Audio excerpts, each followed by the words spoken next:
უნდა ვიყიდო. ეს ის არის რაც მინდოდა. მაიკ შინოდა არის ჯგუფ Linkin Park-ის თანადამფუძნებელი, რომელიც 21 საუკუნის ერთ-ერთი ყველაზე გაყიდვადი არტისტია.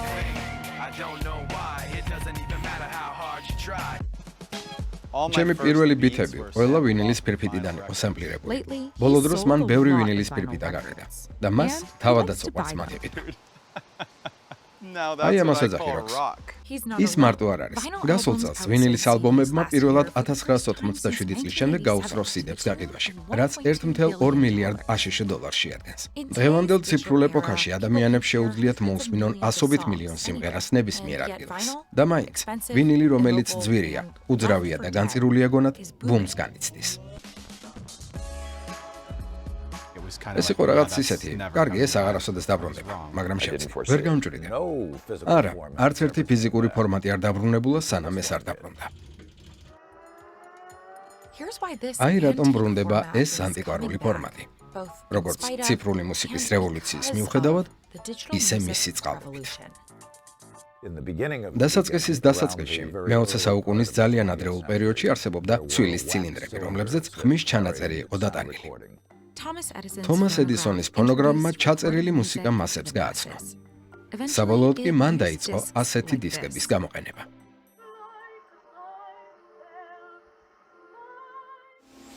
ეს პატარა შავი გრანულები საბოლოოდ დნება და ხდება ორწყობილა, რომელიც პრესის საშუალებით ფირფიტებად იქცევა. მარკ მაიკლსი არის ამერიკის უდიდესი საპრესი ქარხნის United Record Pressing-ის აღმასრულებელი დირექტორი და მფლობელი. 60-70-იან წლებში, როდესაც ვინილი იყო ერთადერთი რელევანტური ფორმატი და წარმოადგენდა გაერთიანების არსებობის ბირთვს, ეს იყო ძალიან დატვირთული ადგილი. მაგრამ ფორმატს ჰქონდა თავისი შეზღუდვები.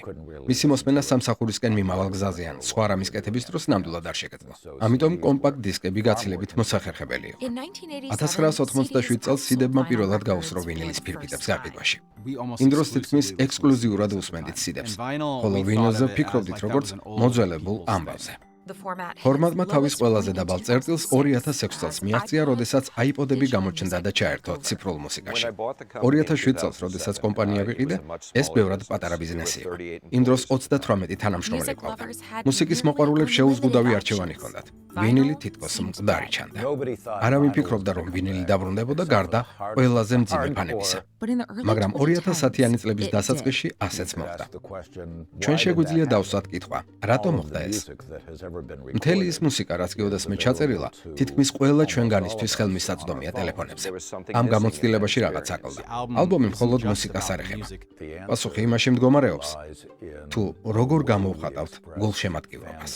ვფიქრობ, ბევრი ფანი თავისი საყვარელი არტისტებისგან ნივთების ყიდვას აღიქვამს, როგორც ამ არტისტების არსებობის გაგრძელებას.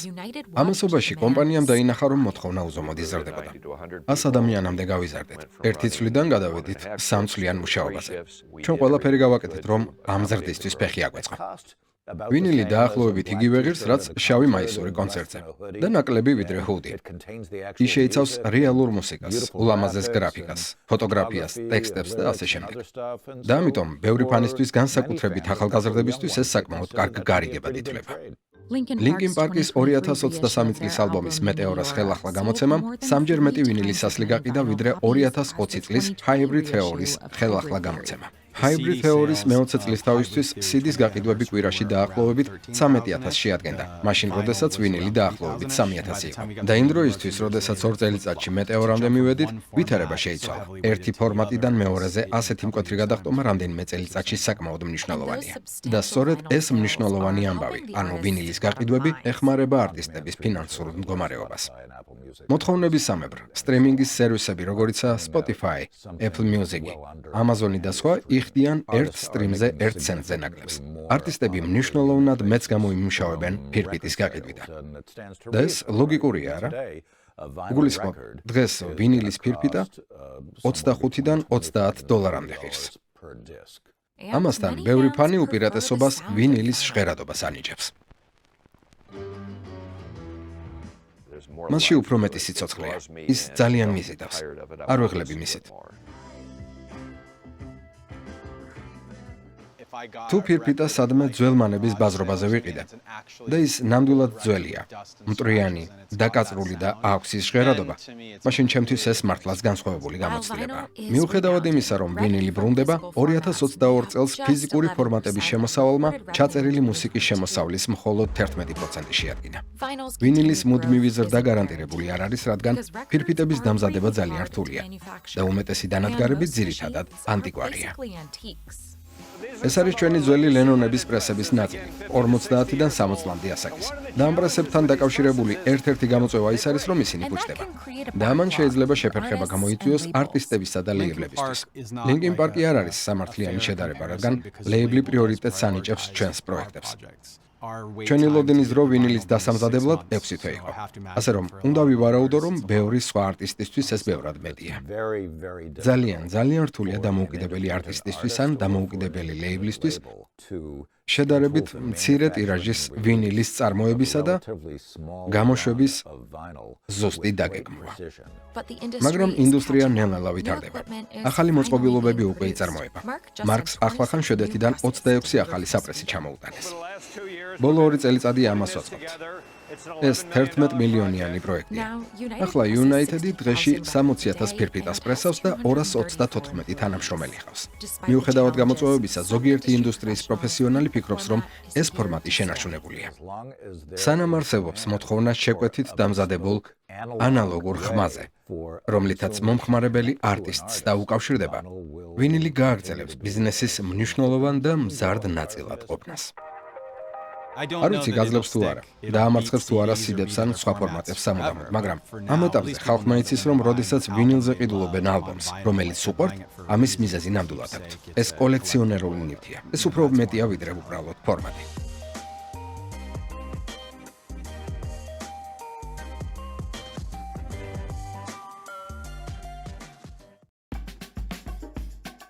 დღეს ჩვენ ეტაპობრივად გაჩვენათ ვინილის ფირფიტის დამზადების სრულ პროცესს. ფირფიტის შრიდან და პრესვიდან დაწყებული, ხმისა და ხარისხის კონტროლით დამთავრებული. როგორ მზადდება ვინილი?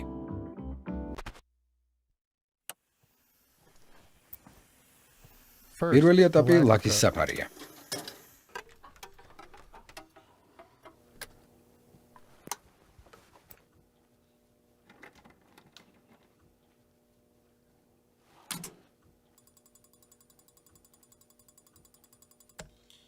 ფირფიტების უმეტესობა, რაც კი ოდესმე მოგისმენიათ, სწორედ ლაქსია დამზადებული. სოფლიოში მხოლოდ ერთი კომპანია, რომელიც ჩვენს მიერ გამოყენებულ ლაკირებულ დისკებს აწარმოებს. მას MDC ქვია და იაპონიაში მდებარეობს. თავისი შემადგენლობით ის ფრჩხილის ლაკის მსგავსია, ოღონდ ბოლომდე არ არის გამაგრებული. დაზგა არის მანქანა, რომელიც ჭრის ლაკს. ეს კონკრეტული მოდელი 1974 წლის VMS 70-ია. ლაკს საჭირის სიჭრის. ერთი ფირფიტის გაჭრას დაახლოებით 2 საათნახევარი ჭირდება.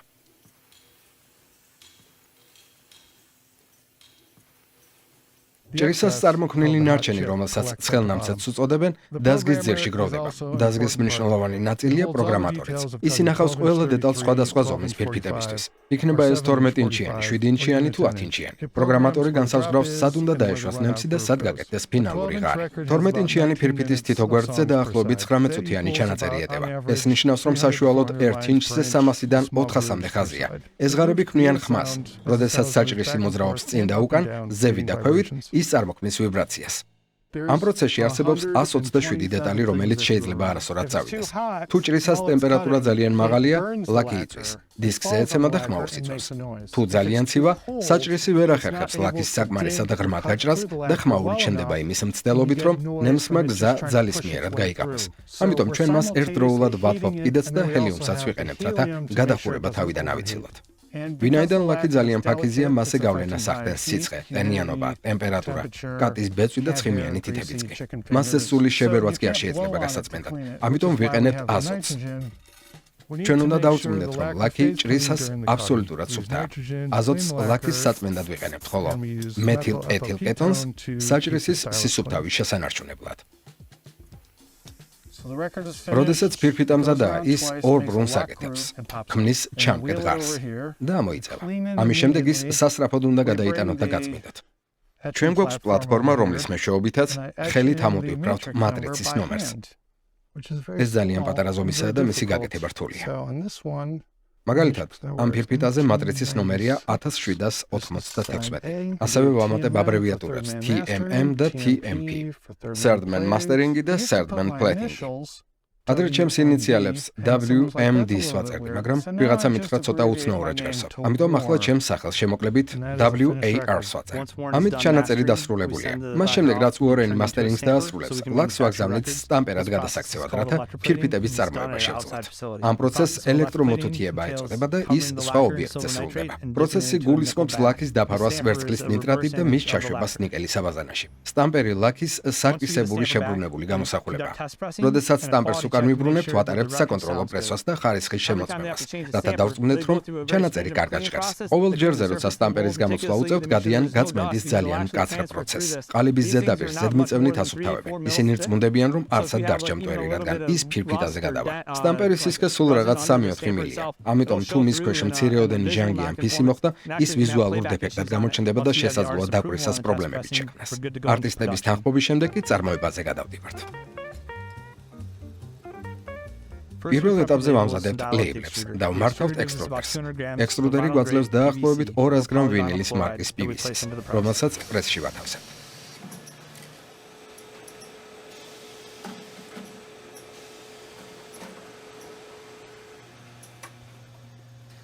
თავად პრესვის პროცესი მხოლოდ 45 წამს გრძელდება.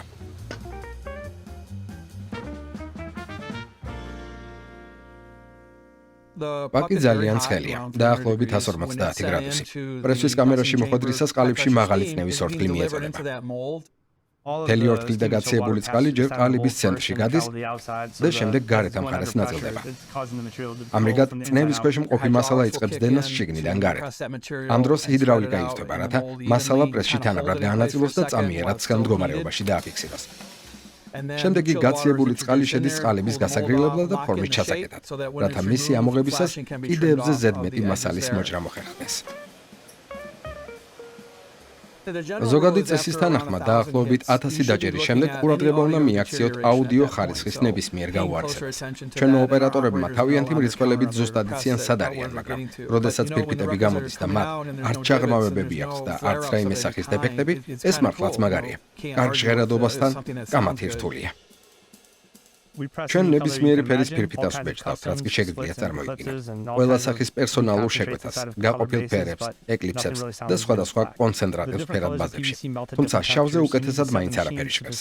სხვადასხვა ფერის PVC სხვადასხვა ტემპერატურაზე დგება. მანქანის სპეციფიკური ტემპერატურა ფერის მიხედვით უნდა დავაყენოთ. მაგალითად, ნარინჯის ფერი და გამჭვირვალე ვინილები უფრო დაბალ ტემპერატურაზე უნდა დაიბეჭდოს, რადგან ისინი ბევრად უფრო რბილია. როგორც კი ფირფიტა პრესიდან გამოდის, ჩვენ მას სწრაფ ვიზუალურ შემოწმებას ვუტარებთ. თავდაპირველად ვაკვირდებით ზედაპირის ისტორიისა და ეტიკეტის ორიენტაციას. ვიზუალური დათვალიერების დასრულების შემდეგ მას აუდიო ხარისხის კონტროლზე ვაგზავნით.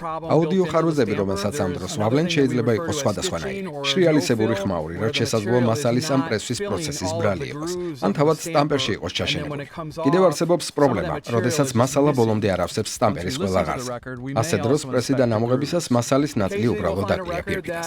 მოსმენის შემდეგ ჩვენ შესაძლოა ღარების დავათვალიეროთ. ხანდახან ხვდებით ფირფიტას, რომელიც საკრავზე დადებისას საჭრესის მცირე რხევას იწვევს. ამან შესაძლოა გავლენა იქონიოს აუდიოზე და შეცვალოს გარკვეული სიხშირეები, ასე რომ როდესაც ვხედავთ ნემსის მცირე ხეტიალს, ფირფიტას მიკროსკოპის ქვეშ ვათავსებთ და ვზომავთ, რამდენად ძლიერია ეს რხევა და რამდენად გადაიხრება ის ცენტრიდან. ჩვენ შეგვიძლია გავზომოთ რხევის პარამეტრები ფირფიტის ბრუნვისას. არსებობს გარკვეული ზღვარი, რომელსაც არ უნდა გადავაჭარბოთ.